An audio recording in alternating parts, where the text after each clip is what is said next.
Welcome to today's lesson on creating your own home lab using cheap DELL PCs and Proxmox. Join us as we explore the world of home labs and show you how to build your personalized technology playground on a budget. Unleash your creativity and dive into the exciting world of home labs with affordable DELL PCs and Proxmox. What is a VM, virtual machine? A virtual computer that runs within your physical machine, allowing you to run multiple operating systems or applications simultaneously. What is a home lab? A personal technology playground in your home where you can experiment, learn, and explore different technologies and setups. What is Proxmox? An open-source virtualization platform that lets you create and manage virtual machines and containers on your DELL PCs. Why have a home lab? To gain cost-effective hands-on experience, experiment with setups, configurations, and network designs, and develop valuable tech skills. Why use Proxmox?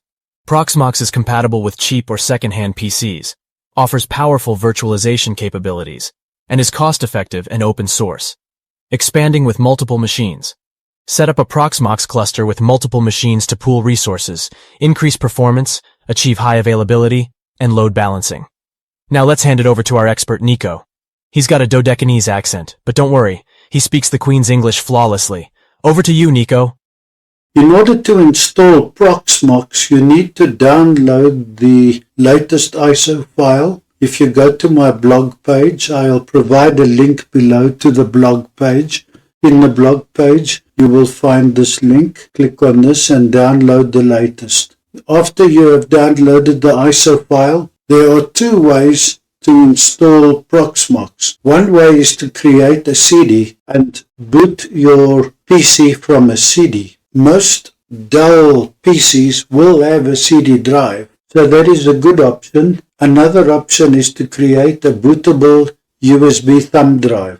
And to do that, you would download Berliner Etcher and use Etcher to copy the ISO file onto your thumb drive to make it a bootable thumb drive. In addition to that, we need a bit of information. We need a fully qualified DNS name. In other words, I'm going to use this tiger.loseyourip.com and an IP address of the server. This is going to be a static IP address, and then your gateway and your DNS. For the DNS, I use Google. I have used Proxmox to create a Proxmox installation. This is the screen that you will get when you boot up from your Proxmox media. You need to select the first option, and that is install from a graphical interface. To do that, we press enter.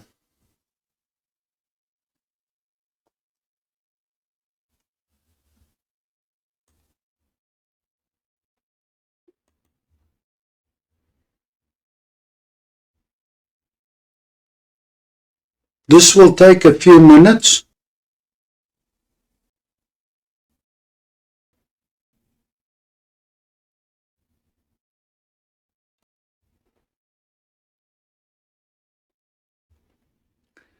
Click the OK button with your mouse. Go down to the bottom of the screen.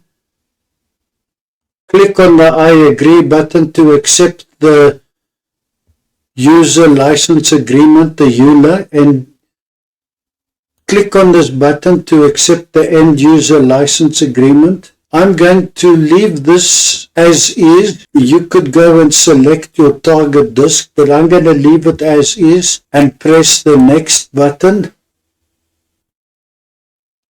Now we need to type the country. It's United States. United States. You type UN and you click on United States. We would like to use Detroit. Keyboard layout is US English, that's good enough. Press the next button. Now we need to type a password. This is going to be the root password.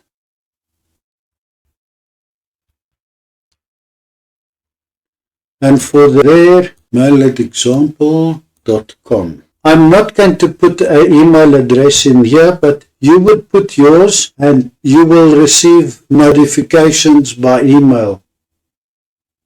Press the next button. Now here we need to use the FQN name. So let me just bring the screen a bit to the left.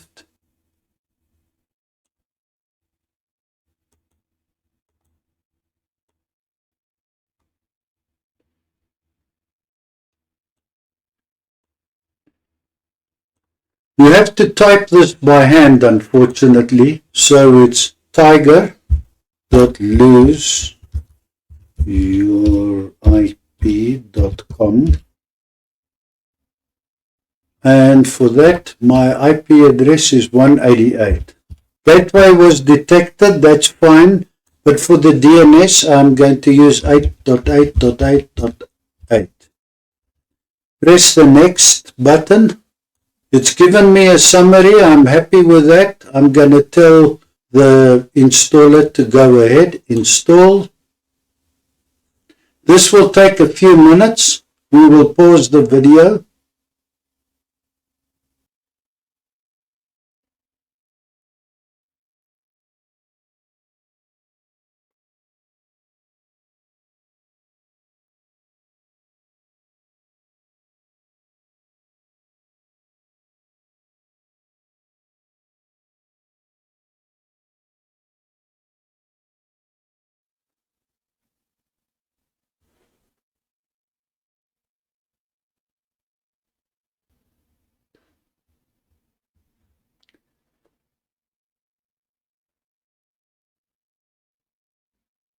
We needed to reboot. This happened automatically. If it didn't, you just had to press a button on the terminal. Now we wait. Wait until we get this screen, Tiger Login. You log in as root and the password you created. And now that we're in, the first thing we need to do is we need to update. So it's apt update.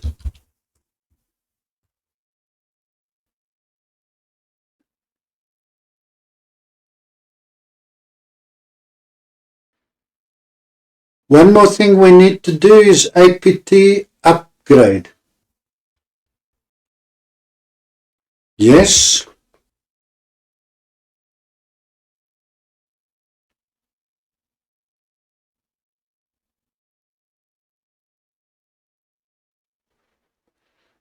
The last thing we need to do is a reboot and then open the server from the browser. So let's go and look at the notes to see how we are going to do that. At this point in time, we've done all these steps as per here now. Remember, we gave this server the IP address 10.154.2.188.8006. You will also note that we gave the server a fully qualified DNS name. So when we open it, we either can open it from the IP address or from the fully qualified DNS name. But let's first reboot.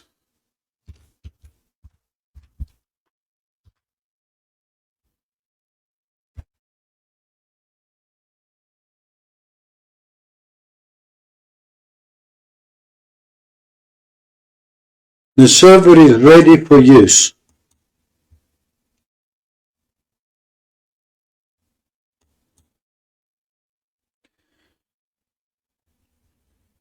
When opening this server in your browser, I prefer to use Google Chrome as my browser. So when opening it, it doesn't recognize the SSH certificate. So your option is to click Advanced and proceed to that. It says it's unsafe, but it's fine. To log in, we have to type root and the root password.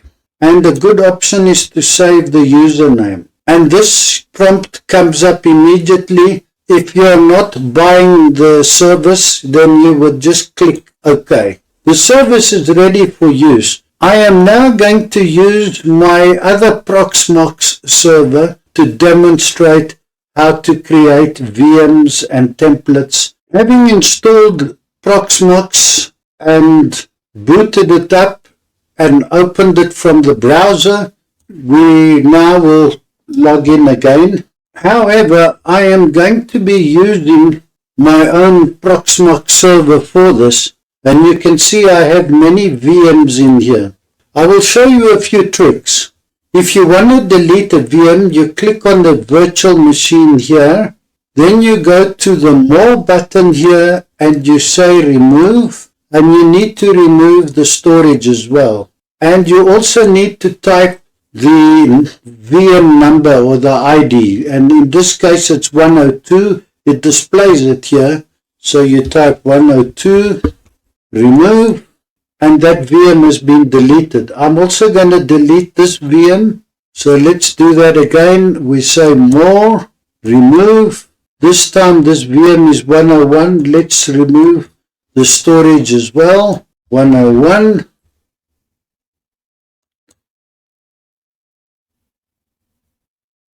And now we have removed that VM. After you have installed Proxmox, you will find these icons here of disks. These are your storages, and depending on how many drives you have and how you've configured your server, you may have one or more of these. If you've used ZFS or ZFS, you can combine drives into a single drive. Otherwise, you'll have multiple drives. But that makes no difference. You can run VMs in different drives. What is important is you need to click on the one that you have. You see, this is the default one. And then here you will find ISO images. And you click on that. I have created a different folder from a second 1 terabyte drive. I have 3 1 terabyte drives in my server, and that gives me ample disk storage. So in this one,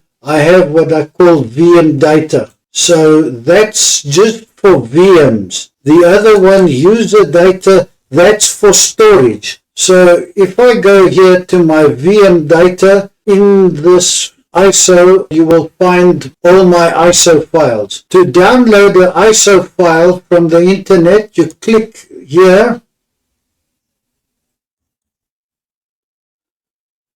I went to Ubuntu and I found the link here, and I'm just going to copy this link address, paste it in here, and then say query the URL. And it's told me that there's a 1.84 gigabyte. I'm not going to download it, as I already have this on my server. You would just click download. There it is. Now that I have ISO files on my server, I can use these to create VMs, and then I can convert VMs into templates. And once I have a template like this one over here, I can use my template to create multiple VMs. And the beauty is that it saves me time on the installation. I do a complete Ubuntu server installation, creating a new VM, and then I convert that VM to a template. And having a template, every time I need to spin off new Ubuntu servers, they go very quick. We will demonstrate that to you now. You need to click on the node. In my case, it's this node, and then click on Create a VM. I'm going to call this test server. Going next, dash server. I'm going to store it in 802. Next, I'm going to select the ISO. Next, always select this option for the QEMU agent. And then next, allocate it enough storage, 100 gigabyte. And next, I will give it 2 cores. And I will give it 4 gigabyte of RAM. So that 4096 will give it 4 gigabyte of RAM.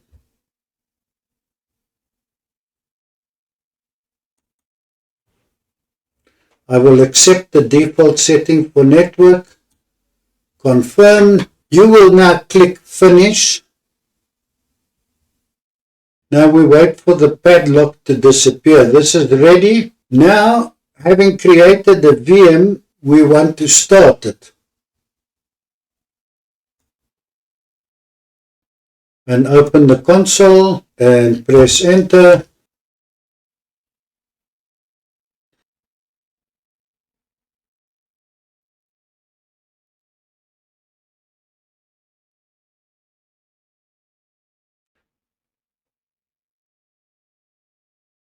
We are now doing an Ubuntu installation. This is not part of the scope of this video, so I'm going to do this manually and create my Ubuntu server. Having created the VM, we now convert it to a template, and this is the process. I'm not going to do it on my side, but that's all you would do. Right click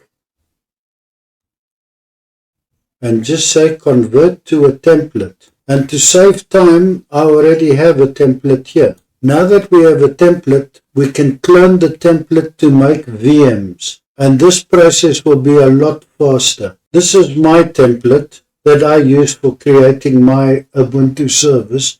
So all I do is I right click on it and I say clone. And we're going to make this 801. Let's call it test cloned server. Now you will see that I have a choice, either a linked clone or a full clone. Always select full clone. This will take a few minutes. I'm going to pause the video until this is ready. Our server is now ready. We can open it with the console and start it.